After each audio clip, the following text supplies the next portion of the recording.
This episode is sponsored by Podcorn, a marketplace connecting podcasters to amazing podcast sponsorship opportunities.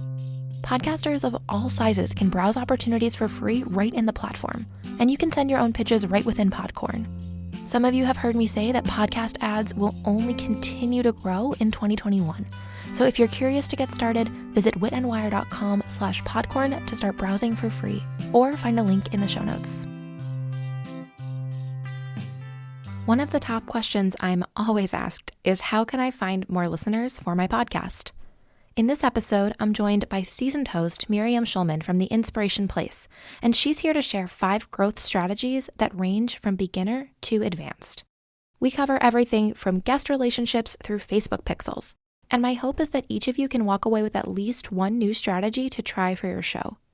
It's all coming up in today's episode of Wit and Wire. Welcome to Wit and Wire, where we take you behind the scenes to learn how to start and scale a successful podcast that makes an impact. I'm your host, Melissa Guller, a podcast producer, host, and instructor on a mission to amplify and diversify voices in podcasting. No matter how new or seasoned you are as a host, I can't wait to help you find more listeners, expand your audience, build authentic connections, and hit the charts. Today, I'm here with podcaster Miriam Schulman. Miriam is the founder and chief inspiration officer of the Inspiration Pla, where she helps passionistas, passion makers, and passion professionals reconnect with their creativity and profit from their passion. After witnessing the 9/11 terrorist attacks, she abandoned a lucrative hedge fund job to work on her art full-time. Rejecting the starving artist myth, her art has been seen on NBC, published in art magazines and home decor books, and collected worldwide. So Miriam, welcome to the podcast. I'm thrilled to have you. Well, thanks for having me, Melissa. It's a pleasure to be here.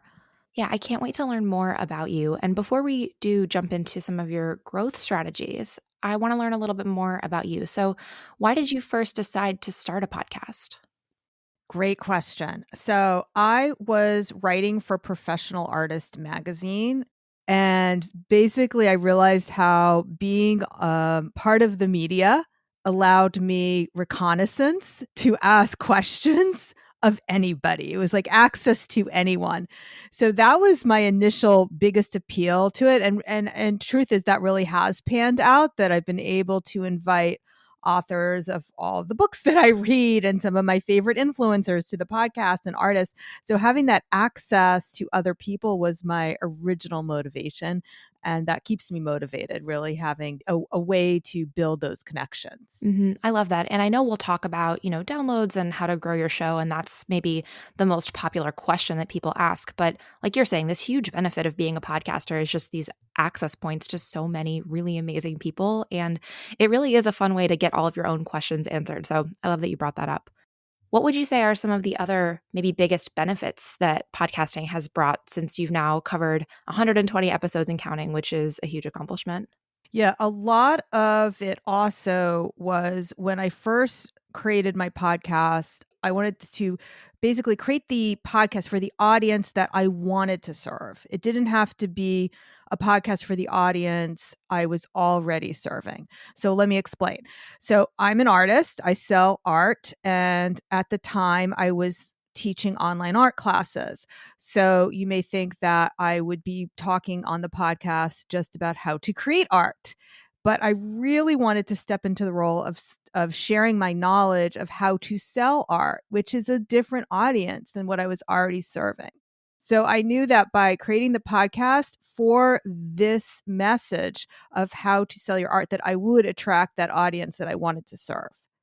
And in the earliest days, what were some of the maybe first strategies that you used to start growing your podcast right in the first, 20 or 30-ish episodes?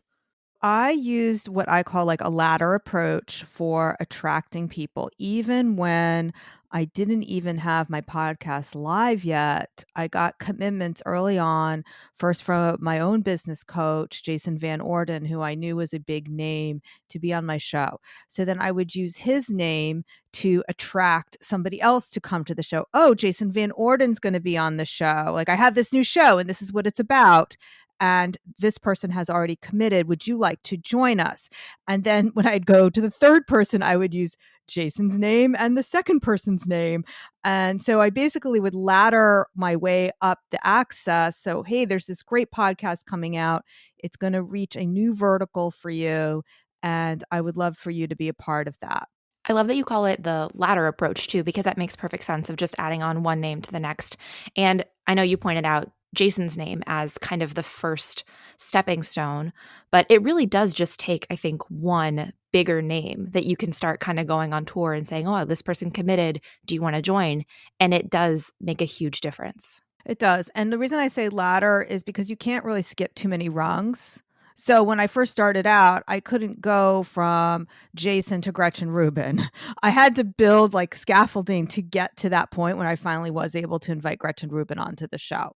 I actually did ask her very early on, and she said no. And I circled back to her a year later, but I had different guests on my show, and it was in a different position where I could ask her. And then people also, they're interested in your download numbers and your positioning. So it really does help to grow. But having the biggest podcast is not always necessarily what every podcast guest is looking for. It's also if you can show them that you have a niche that they haven't tapped that is interested in a product that they are selling, they will also want to come on your show. And that's how I got Amy Porterfield interested in coming onto my show. I think that's a great point. Can you tell us the specific Amy Porterfield example of how you were able to book her on your show? Of course. So again, I had asked her initially and they didn't say no, they said not now. And for me, even when people say no, I always take that to mean not now. So I made a note, I put a date on my calendar when I would circle back. And again, first of all, it was using the ladder approach. So another way to get people onto the show is when they have a book coming out. Todd Herman had a book coming out. I got him on the show. I knew that was a name that Amy would pay attention to, as well as some of the other guests I've had on the show. So that's part of it. It's using that ladder approach to get the guests that you want by slowly building up to where they are. But the second thing is that, as I said, I serve artists and my content on my podcast is how to sell your art. Now, list building is something that I believe artists should do. And that was a market segment that Amy didn't really have a lot of access to.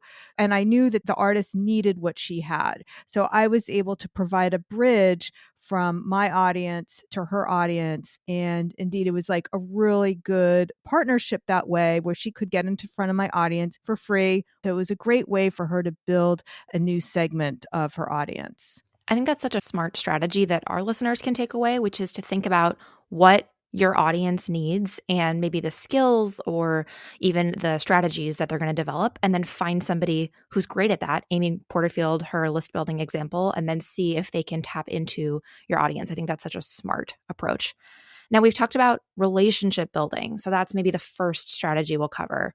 The ladder approach, all this has been so helpful. And then I know with Amy also, you mentioned that something you do is that you really position your guest beautifully. That's strategy number 2. So can you tell us more about how you position your guests to help them want to share your episode? Oh, that's a really good question, Melissa, and I'm glad you asked me that.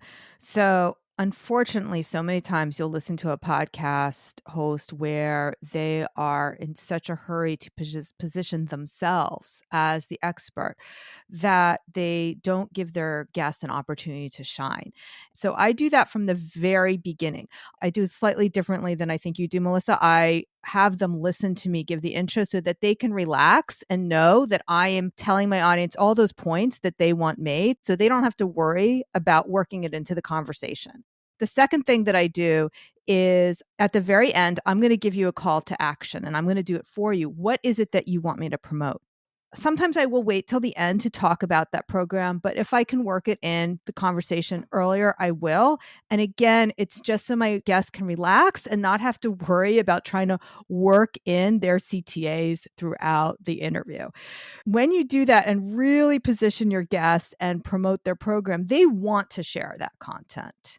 Now this becomes a platform for them. So I know that Amy Porterfield does not share every guest appearance that she's been on, but she did share mine with her free Facebook group community. And that did bring me a lot of downloads and a lot of listens because I basically created an infomercial for her in a very authentic way.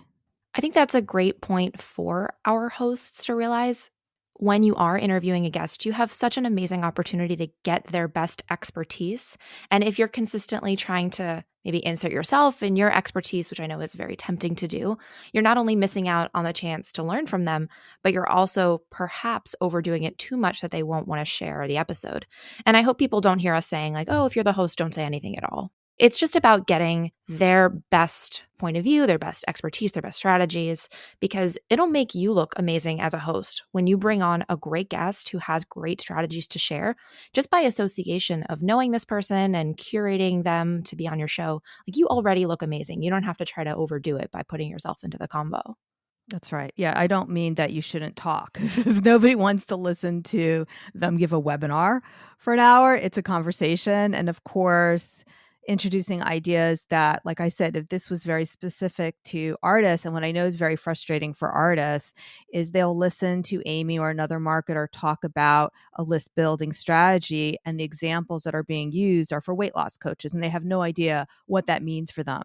So I can provide that bridge from Amy to my audience. It makes it easier for her to connect with my audience, and it makes it more meaningful for my audience to listen to what she has to say. And as the bridge, when you are interviewing Amy or really any guest, how do you make sure that you're asking the right questions to get the best out of your guests? That's a really great question. I actually probably spend more time than the average preparing for my interview. So like you, Melissa, I do listen to their show and to perhaps other shows that they've been on. But what I like to do is, first of all, I'll plan in advance what are my bullets that like the sexy bullets that you might put on a webinar. I kind of try to plan what those are in advance. What are the hooks for my audience? And I build those questions around those three hooks. So what's in it for my audience? Then the other thing I do is I do ask the guest, are there any questions you want me to ask? So I won't always use the questions they give, but if I need to, I will. And then finally, I make sure by the end of the podcast that they've said everything that they want to say. So is there anything you want to add to it? I'll ask that question at the end. But the other thing that I would invite your listeners to do, Melissa, is to be very flexible and be a really good listener while you are doing the interview, because some of the best questions are in response to what they're saying in the moment, not the ones you prepare ahead of time. Yeah, I definitely agree. I think that being a really active listener is the key to being a great interviewer, because if you only look at the, list you've prepared and you just read straight down the list, you're going to miss all the good stuff. Even what you just mentioned about beginning with the end in mind. What are the bullets that you want to have at the end of the episode? I think that's such a great tip, because if you let the guest just kind of take the conversation wherever, yes, there's the benefit that they'll say really wonderful, helpful things, but unless you have a clear sense of how you're going to promote the episode and market the episode at the end, chances are good you're going to end up with an episode that doesn't have a clear storyline and doesn't have a clear outcome. So I love that tip about just kind of imagining like, what are those bullet points you want to share, just to make sure that you have a cohesive episode in the end. Yeah. And I'll say one more thing about the bullets. Though the bullets are generally, and this is why I say they're kind of like those webinar bullets, they are general enough that you can take the conversation into several different directions, but they're specific enough to give your listener a hook. The surprising truth of how to build your audience, for example, without expensive advertising. So you give them a very sexy thing so that they want to stay to the end to hear what that is. So there will be mental hooks for them to hold on to, but also leaving loopholes big enough so that you can fill that conversation with whatever you want. Right. It's like you're telling them what the outcome is going to be, but not telling them exactly how you're going to do the whole thing. Exactly. Well, now that we've covered our first two strategies on the ladder approach and positioning your guest, we are about to get into some advanced growth strategies around Facebook ads and if they're worth it, plus a few quick tips that our hosts can implement in under an hour. I can't wait, but first, let's hear a quick word from today's sponsor. Listeners often ask me where to find podcast sponsors, and historically, it's been kind of challenging to find sponsors willing to work with smaller or newer shows. But good news. Today's sponsor, Podcorn, is here to help. Podcorn is an online marketplace connecting hosts to sponsors, and there are different paid promo types, including host-read ads like this one, interview segments, and more. What I personally love about Podcorn is that you can browse sponsors right on their website, and many of them are new businesses and podcasts who are happy to work with newer shows, so there really is something for everyone. Within Podcorn's online marketplace, you can send pitches, send your own rates, communicate with brands, and get paid. You never give up any rights to your podcast, and Podcorn will support you at every step of the way. Visit witandwire.com/podcorn to start browsing for free, or find a link in the show notes. It's time to move on to growth strategy number 3, and I would certainly call this an advanced strategy, but it's something I'm excited to hear you talk more about. You have a phrase called the podcast listen conversion. And most people don't know about this, but you can create podcast listener conversion from Facebook to podcast listener. So I know you don't run this all the time, but can you tell us a little bit more about this strategy and what it means? Okay, Melissa, that's a great question. And for some reason, this doesn't get talked about enough. People think that when you run Facebook ads, that there's no way to measure if your ad is working for a podcast. And that actually isn't true. What you need to do is create an ad that takes the customer who sees your ad on Facebook or Instagram over to your blog, your website. And you'll have a programmer create what's called a podcast listen conversion. So when they click the player on your page, it causes the Facebook pixel to fire.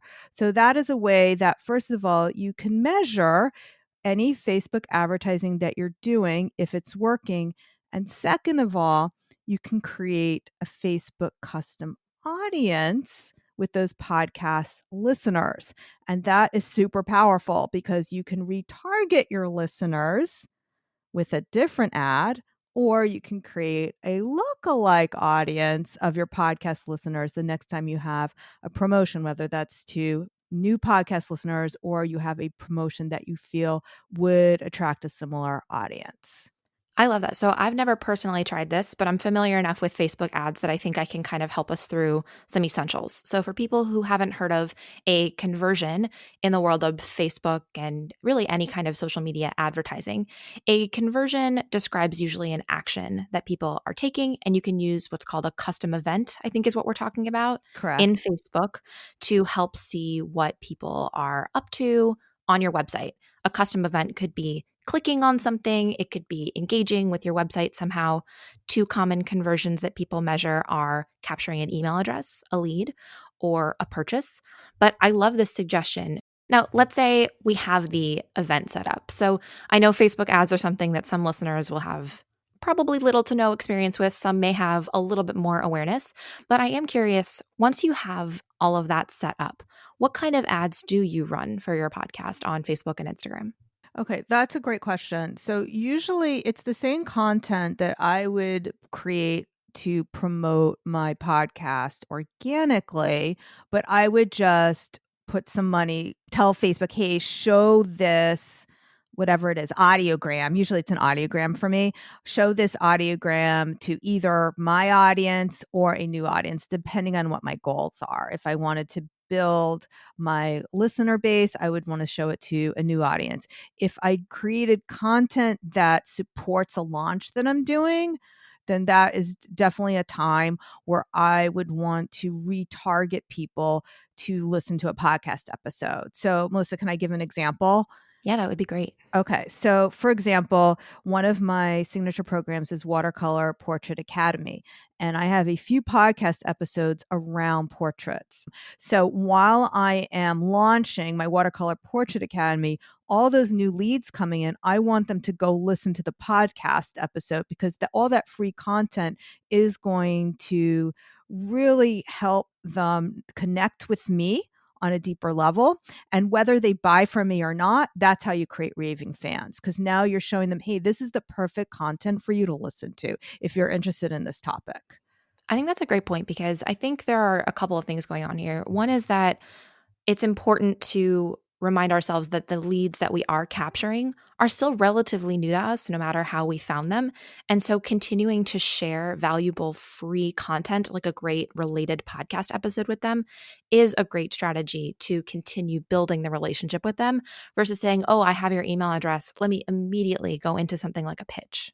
I think we often forget that people can find us at any of our podcast episodes. So for you, maybe somebody started listening at episode 3, but others at episode 103 or 73. And the chances that they've listened to every single one of our episodes are slim, but also maybe they listened a long time ago, or maybe they only listened to part, and it may not have been as relevant to them 6 months ago as it could be today. So if today they're telling me, hey, I'm interested in this now, sending them to a past podcast episode, I don't think people need to worry if, oh, they've seen this before. If they're telling you what they're interested in now, you should send them relevant content about, if it's in this case, watercolor, painting, or anything that might be of interest, just go ahead and send it again. I wouldn't worry about overdoing it. That's a great point, Melissa. Also, I mean, I can't even tell you how many times my daughter rewatches her favorite Office episodes. And if you want to create content that for your fans, you got to think of them as like the same way that they want to watch or listen to our best stuff over and over again. Definitely. Now, speaking of launches, a fourth strategy I want to talk about is the way that you use your thank you pages. I think often a thank you page is real estate left totally wasted and not used to its full potential. So, can you tell me a little bit more about how you kind of maximize that space on your thank you pages? Oh, I'm so glad you asked me about that. Yeah. In fact, this is one of my best strategies for building my audience. So when people go and they opt in and they hit your thank you page, and usually one of the first things I hit them with, and it's all on one page, it's just a landing page, is here is a podcast episode I think you would love. And what's great about it is we all know that almost half of the people who opt in never check their email, but everyone is going to want to do the next thing that's right there that gives them instant gratification. So if they have to wait a week for your masterclass, but they can listen to a podcast episode right now, they're going to do it. So that brings in a lot of listeners right there. And the other thing I love about it, Melissa, is that you're spending so much money to get a lead onto your email list. You might as well make that dollar, those advertising dollars, do double duty and build your podcast at the same time. Definitely. And even if people aren't maybe at the point of spending ads, anybody who has any opt in on your website, whether it's a freebie that you have, that still has a thank you page. Somebody downloads your PDF, now they're hitting a thank you page, and including episodes that they might like, I think is such a great tip because it's so easy to do. And like you said, everyone hits that page. Maybe not everyone checks the email. And if you put great related content in front of them, they will be so excited, I think, to continue listening or tuning into your podcast. Absolutely. Which reminds me, Melissa. Okay. So I would say a 4B is in the follow up sequence for whatever your free content is that they've just downloaded. The second email should also invite them to listen to a related podcast, especially if it's something like a webinar where they have to wait a week to actually consume that content. To keep them entertained in between with your podcasts is a really good idea. Definitely. I think we won't today, but there could be a full episode dedicated to just places to include your episodes in your email marketing, whether it's an automated series or your regular newsletter emails. I think too often podcasters email about the launch day episode and then don't mention the episode ever again. But there's so much opportunity to refer to those episodes in your email welcome sequence, or when you have, we're talking about these lead magnets or running ads, when you send a confirmation email, just recommending 3 more episodes they might love. It just feels like there's so much opportunity there. Yeah, that's a great point. That would be a great episode.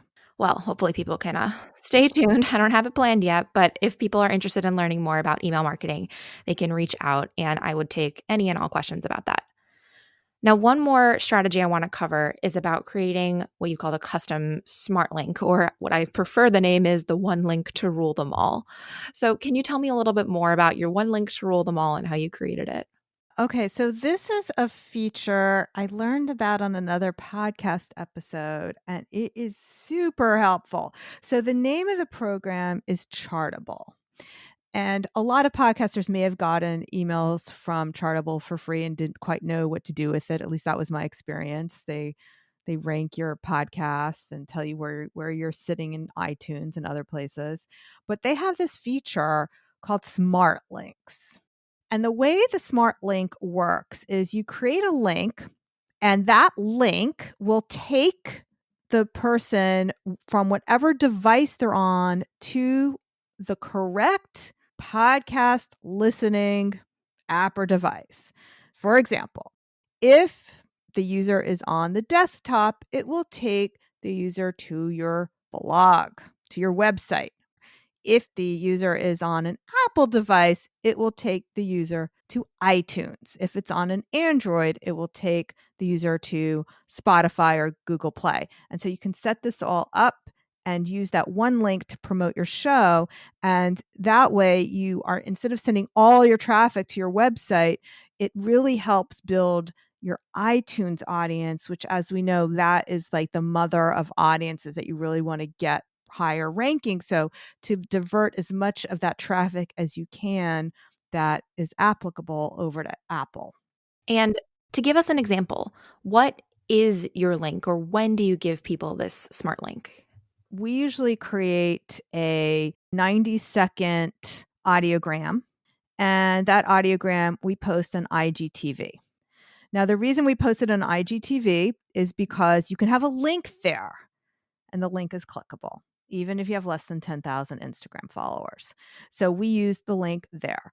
We also take that same audiogram and we post it on LinkedIn. So that's the second place. The third place we post it is on Facebook. And of course, in the email as well. So anywhere that you're promoting a specific episode, you promote this one dedicated link. And just to reiterate what you said, when I click on it from my iPhone, I would go into Apple Podcasts. If I'm on my desktop, maybe clicking through an email, that same link would just take me to your website. Correct. And then, Melissa, I just want to point out, and this is for people who wanted to use that advanced strategy we talked about earlier. So if you do want Facebook advertising and you want to use the podcast listen event, then you do want to take all people to your website. So you would not use the smart link. So I'm using these smart links for my organic posting when I'm building my organic audiences, and I don't care about taking them to my website. I care about trying to first see if I can get them to listen to it on iTunes, because that's going to give me a lot of reach for my podcast. So you use smart links in organic places like social media, but if you're doing a paid effort, then you would use a direct link to your website. Correct. That makes sense. Well, we've covered 5 great strategies so far, and I'll recap them before we go. But I wanted to also talk about maybe a few things that are not working as well. Something that I love about all these strategies is that it tells me that over the course of podcasting, you've tried quite a few things to see what's worked and what's not. And I think both are equally important to talk about. So, what are some strategies that you found haven't really worked for you, or maybe used to work but are no longer working? Yeah, it's a really great point, Melissa. It's always super important to keep seeing what's working and if it's still working. One thing that changed quite dramatically was when in the beginning we were using ManyChat, the Facebook bot, to messenger people. And Facebook changed their terms of service so that you can't message people unless it's a paid broadcast. So we've continued to pay for those broadcasts, but we found that strategy is just not as working as well as it used to. And for people who haven't heard of ManyChat, can you tell them what that kind of looks like as a user if they're getting a chat from a ManyChat bot? Sure. So we send a message out and this is, hey, we have a new podcast. It's all about making money from portraits. Are you interested? And it looks like it's coming from our company, kind of looks like it's coming from me, but we try to make sure that we're in integrity, that we're not saying it's me, it's from my company. And that comes to their messenger inbox. So when they respond to that, we can send them a second message. So we usually, you want them to have an opt-in. You don't just say, here's the link. You say, are you interested? Yes, no, maybe, something like that. And what we give them the option to do also is if they either want to listen to it now. If they click yes, then we give them the smart link we talked about. But if they're, say, one of the options we give them, busy, email me, then we ask for their email and we actually email a link to their inbox, which has been super helpful in building our email list with our podcast listeners. So it's always, here's some content that I have. This is what it's about. are you interested? And once they give a micro commitment that yes, they're interested, then you tell them more and how to get it. And there's always the no thank you. And if they say no thank you, Melissa, then we say, oh, hold on, do you still want to get messages from us? So we're super careful about that as well, that we don't keep messaging people who don't want to hear from us. Yeah, I noticed that the term micro commitment you used, which is something a lot of marketers talk about, where people give this small series of yeses. And even just by saying, oh, yes, I want this, there's this almost psychological effect where they're growing to know and trust you and they're saying yes to you. And that makes them more excited to continue saying yes to you in the future, rather than the first ask you ever make of them is, hey, do you want to buy my thing? They're going to say, oh, no, like I've never once agreed with you or said yes to anything before. So I think that little term, the micro commitments, is also a really helpful tip. Now, before we start to wrap up, because you've tried so many strategies, I also wanted to ask you, are there other strategies or tips that we haven't covered yet that you think would be helpful to share with our audience of podcasters? I think it's always good to listen to your audience to see what it is that they want. And some of my best content are the questions that I didn't know that they had. So, using Facebook groups to talk to your audience or just reaching out to your audience and seeing what it is that they want to learn and always asking. So, just as we said, Melissa, to be an active listener with your podcast guest, you need to be an active listener with your audience as well.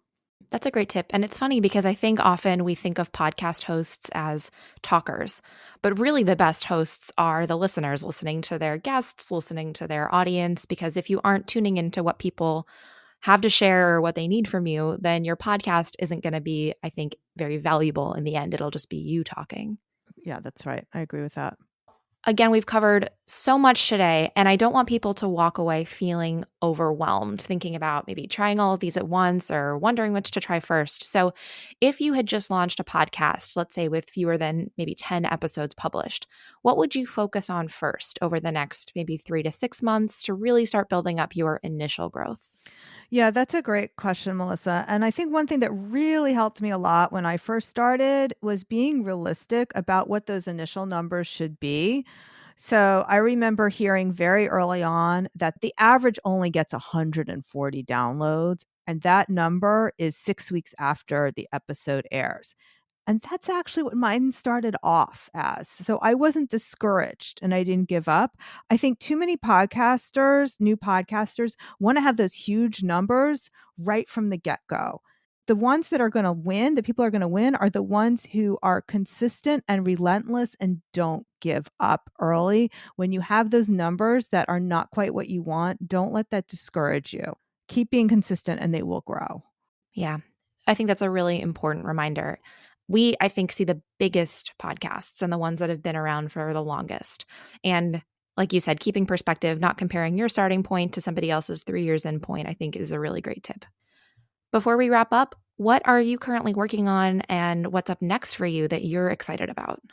Well, actually, I am writing a book based on my content on the podcast. So that's what I'm really most excited about right now. But if your listeners want a taste of that, I do have a free ebook. It's called The Artist Profit Plan. And they can get that at schulmanart.com/profit. Perfect. And I'll include a link in the show notes as well. Where else can listeners go to learn more about you and to tune into your podcast? Well, if you're a podcast listener, I'd love to invite you to listen to my show. It's the Inspiration Place. So you can find that on all the podcast apps and send me a DM. I'm at Schulman Art over on Instagram. I would love to hear from you. Amazing. Well, Miriam, this has been an absolutely packed episode with so many tips that I think both beginners and more advanced podcasters will really benefit from. So a huge thank you again for joining. Oh, thanks for having me. It was a lot of fun to talk about it. Listeners, with an episode as full as this one, I wanted to recap everything before we go, including an overview of the 5 growth strategies that Miriam shared. Number 1, the ladder approach to booking guests for your show. Once you have one big name, you'll be able to use that person's connection to continue to go out and pitch more guests. But remember, you can't skip a rung. You have to move strategically in order as you move up the ladder to book bigger and bigger guests over time. Number 2, position your guest. Your goal should be to showcase your guests' expertise so that they're excited to share your episode with their audience because it really highlights their knowledge and their business. Number 3, our advanced strategy to use the Facebook pixel to capture podcast listens on your website. You might need a developer for this, but if you are Facebook ad savvy, you can set up a conversion event so that when people hit the play button on your show notes on your website, it actually registers as a listen in Facebook, which can help you track the success of your ads over time. Number 4, use a custom smart link or a one link to rule them all to send more traffic to Apple. You can do this using a tool called Chartable, but the whole point is that you create one single link that if someone is on an Apple device, they will be taken to Apple Podcasts, but if they're on a computer, then they'll be taken to your website.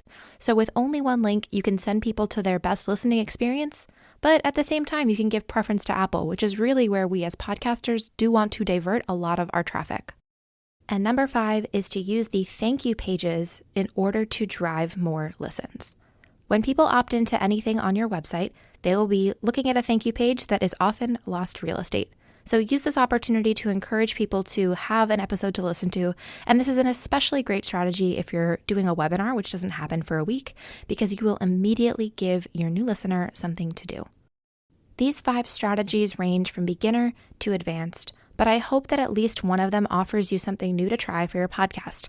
And if you do give any a shot, I would love to hear about it. Reach out to me on Instagram at Wit Wire and tell me more about your experience, whether it worked or not, and I would love to be of help. Also, I do hope that all of you check out Miriam's podcast, The Inspiration Pla, and don't forget about her new free ebook, The Artist Profit Plan. Inside, you'll discover the 5 things you don't need to build a profitable art business, plus the 5 that you do. You'll find the freebie in the complete show notes for this episode at witandwire.com/25. Thank you so much for joining us this week. To learn more about Miriam's business, podcast, and her free download, plus everything mentioned in today's episode, check out the complete show notes at witandwire.com/25. If you enjoyed this episode, and I sincerely hope you did, I would love to ask you for a quick review in Apple Podcasts. I'm trying to hit 100 reviews by the end of 2021. And in order to do that, I'm going to keep asking very politely in the outro of many episodes until we get there. To leave a review, you can visit witandwire.com/Apple and hit the cute little stars. And if you're feeling generous, include a quick comment with something that you loved about the podcast or this episode. I'll also choose a few to include in shoutouts in upcoming episodes, so feel free to include your podcast name and take advantage of that free exposure. Thank you again for joining me, Melissa Guller, in this episode of Wit and Wire. I'll see you next time, podcasters.